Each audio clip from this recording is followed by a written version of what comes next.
Halo semua, saya mau curhat lagi nih.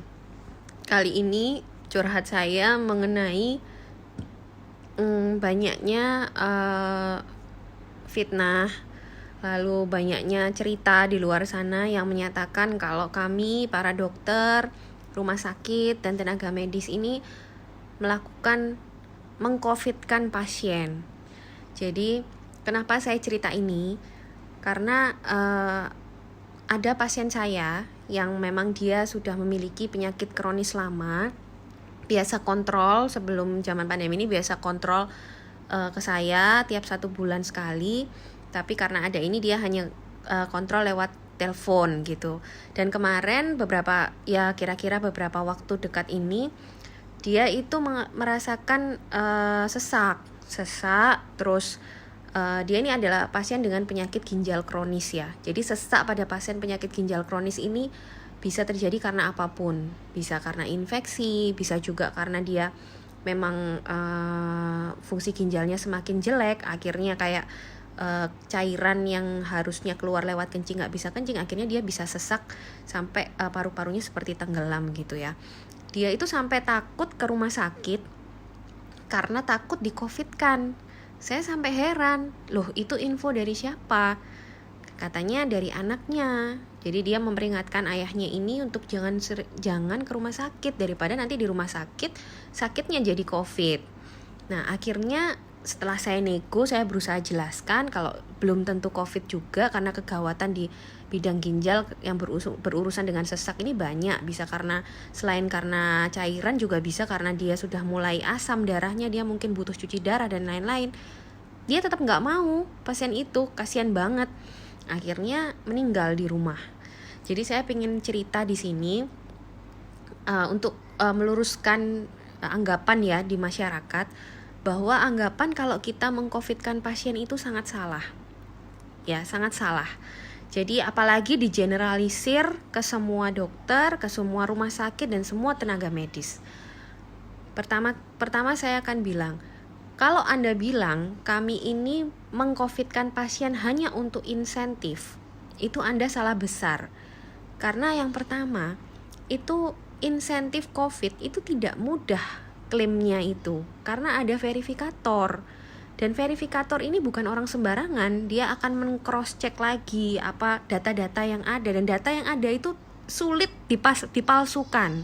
Kalau memang mau dipalsukan itu niat banget, dan niatnya itu tidak bisa dilakukan satu orang. Jadi harus rame-rame, harus tim, harus kayak sindikat gitu baru bisa yang Anda bilang memalsukan data.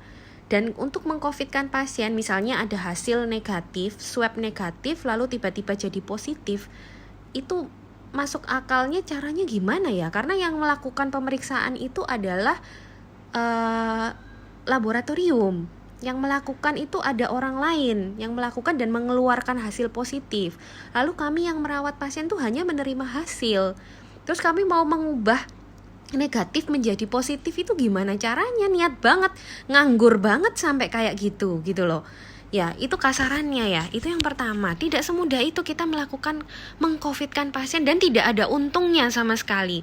Terus yang kedua, prosedur diagnosis itu kalau kita dokter itu sama dari sebelum pandemi dan sebelum ada pandemi dan sekarang itu sebenarnya sama. Jadi kalau ada pasien datang, itu yang kita lakukan pertama pasti wawancara, karena kita ingin tahu keluhan utama yang membuat dia ke rumah sakit itu apa. Misalnya demam nih, saya demam dok 3 hari. Oke, demam itu di negara tropis Indonesia yang pusatnya infeksi itu macam-macam kemungkinannya, mulai dari demam berdarah, tifus, flu biasa, bahkan COVID itu adalah infeksi baru yang sekarang sudah ada di sini. Jadi tetap harus kita masukkan diagnosis banding.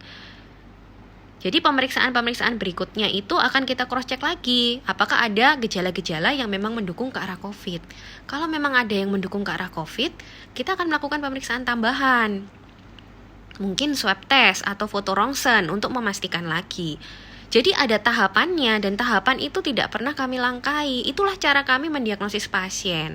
Jadi semua kemungkinan diagnosis itu harus ada, dan COVID itu adalah salah satu penyebab yang tidak boleh dilupakan untuk di kondisi sekarang ini gitu loh.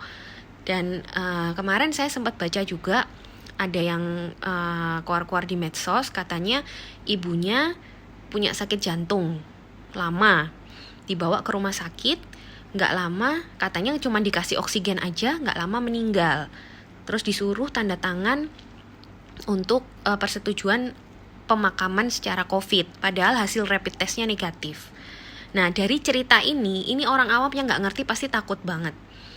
Tapi dari cerita ini tuh sudah jelas banyak hal yang misinformasi, dan kejadiannya itu kalau kita pandang dari satu sudut pandang saja nggak bisa. Ini penjelasan saya mungkin ya, ini hanya mungkin karena sehari-hari ya biasanya orang datang dengan kondisi punya penyakit kronis seperti jantung, diabetes, penyakit ginjal kronis, penyakit liver kronis, apapun yang kronis, itu kalau tidak ada kegawatan ya dia tuh baik-baik aja. Nah, yang menyebabkan kegawatan inilah yang dia harus ke rumah sakit. Salah satunya pemicu kegawatan yang paling sering itu adalah infeksi, karena kita ada di negara yang kaya infeksi. Sebelum zaman COVID juga seperti itu. Nah, ini ibunya yang sakit jantung tiba-tiba datang dalam kondisi jelek, ternyata rapidnya negatif, lalu dia cuma dikasih oksigen. Mungkin memang ada infeksi paru-paru. Infeksi paru-parunya entah apa, dan kalau namanya infeksi paru dan dia sudah benar-benar oksigennya rendah, datang itu nggak lama pasti meninggal. Karena oksigen itu otak kita tuh 5 menit aja nggak dapat oksigen sudah mati. Jadi pembunuh yang paling mudah, paling cepat itu memang bila oksigen kita rendah atau ada gangguan di saluran pernafasan. Nah, kenapa rapid test negatif tapi tetap dianjurkan untuk dimakamkan secara COVID? Karena rapid test negatif itu justru kalau memang dia ada gejala-gejala yang mengarah COVID, ini justru masih pada fase akut. Fase akut itu kurang dari 7 hari. Jadi rapid test ini baru positif setelah orang itu sakit lebih dari 7 hari. Justru negatif ini mungkin fasenya sedang akut-akutnya, karena belum ada hasil bukti swabnya. Nah, kenapa kok dimakamkan secara COVID? Karena itu tadi, ini masih dugaan, dan COVID harus ada masuk di dalam diagnosis banding kita. Dan itu pasti kalau sampai disuruh pemakaman secara COVID, itu pasti ada gejala-gejala yang mendukung ke arah COVID. Jadi saya mau menekankan lagi di sini, kita tuh tidak ada niat untuk mengcovidkan pasien. Justru kita kasihan gitu loh sama orang-orang awam yang nggak ngerti, yang harusnya ke rumah sakit justru takut karena cerita-cerita seperti ini. Jadi stop lah. Kalau misalnya Anda memang memergoki atau mengalami hal-hal yang menurut Anda malpraktek, laporkan saja. Dokter itu tidak kebal hukum. Dokter bisa dihukum gitu loh. Jadi kalau memang melakukan malpraktek, melakukan kesalahan tindak pidana, ya laporkan aja. Tapi saya mohon jangan menyebarkan hal-hal seperti ini di masyarakat. Akhirnya mereka jadi takut, karena pasti ada penjelasannya semua. Pasti kalau memang mau di cross check satu-satu, itu semuanya pasti akan dijelaskan dan akan diklarifikasi dari pihak kita juga. Jadi Anda kalau ada cerita itu jangan biasa untuk mendengarkan dari satu sisi, apalagi dari sisi pasien. Bukan apa-apa, pasien itu dalam kondisi emosi ya kan. Terus dia juga dalam kondisi orang kalau mendapat musibah pasti awal dia akan denial, lalu akan menyalahkan orang lain. Nah, ini kita tidak boleh percaya segitu aja. Jadi kita harus ada penjelasan yang berimbang dari pihak yang satunya. Ini hanya dugaan saya, mungkin kejadiannya seperti itu karena itu sering sekali terjadi. Cuman zaman sekarang lebih heboh karena ada masalah pemakaman secara COVID dan lain-lain itu. Tapi rapid test negatif dimakamkan secara COVID itu bisa saja. Kalau memang dugaannya memang masih orang ini suspek atau masih tersangka orang ini COVID gitu loh. Jadi saya cuman pengen curhat aja karena ini sekarang sudah mulai mempengaruhi orang lain yang sebenarnya benar-benar butuh. Jadi hati-hati untuk menyebarkan hal-hal seperti ini karena justru korbannya itu kalian sendiri. Terima kasih atas perhatiannya.